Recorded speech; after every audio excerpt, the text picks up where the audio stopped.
Global star Ram Charan, యాష్ శంకర్ దర్శకత్వంలో తెరకెక్కిన గేమ్ చేంజర్ సినిమాపై భారీ అంచనాలు నెలకొన్నాయి. ఈ చిత్రంలో రామ్ చరణ్ సరసన కియారా అద్వానీ హీరోయిన్గా నటించారు. తెలుగు, తమిళ, హిందీ భాషల్లో ఈ మూవీ జనవరి 10న ప్రపంచవ్యాప్తంగా రిలీజ్ అవుతోంది. ఈ క్రమంలో దర్శకుడు శంకర్ కొన్ని ఆసక్తికరమైన విషయాలను పంచుకున్నారు.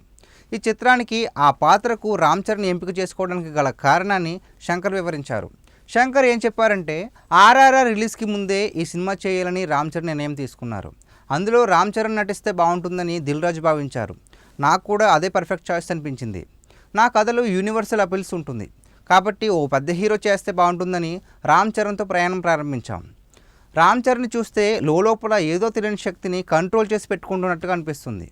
టైం వచ్చినప్పుడు ఆ శక్తి విస్ఫోటనం చెందుతుందా అన్నట్టుగా ఉంటుంది. డీప్ పెర్ఫార్మెన్స్ ఇవ్వగల గొప్ప ఆర్టిస్ట్. మంచి స్క్రీన్ ప్రెజెన్స్ ఉన్న రామ్ చరణ్ ఎలాంటి సీన్ అయినా అద్భుతంగా, అందంగా హ్యాండిల్ చేస్తారని తెలిపారు. అవినీతి రాజకీయ వ్యవస్థను ప్రక్షాళన చేసే ఐఏఎస్ అధికారిగా రామ్ చరణ్ కనిపించనున్నారు. టీజర్లో రకరకాల గెటప్స్, డిఫరెంట్ లుక్స్లో ఉన్న రామ్ చరణ్ చూపించారు.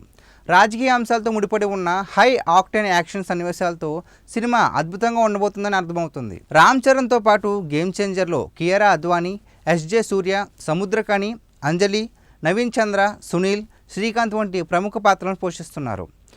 తమన్ అద్భుతమైన సంగీతం, తిరునావుక్కరసు సినిమాటోగ్రఫీ, శంకర్ మేకింగ్తో గేమ్ చేంజర్ బాక్సాఫీస్ వద్ద బ్లాక్ బస్టర్ నిలిచేట్టుగా అంతా ఫిక్స్ అయిపోయారు. Sri Venkateswara creations, Zee studios పతాకాలపై దిల్ రాజు, శిరీష్ నిర్మించిన ఈ సినిమా జనవరి 10న తెలుగు, తమిళం, హిందీ భాషల్లో ప్రపంచవ్యాప్తంగా విడుదల కాబోతుంది.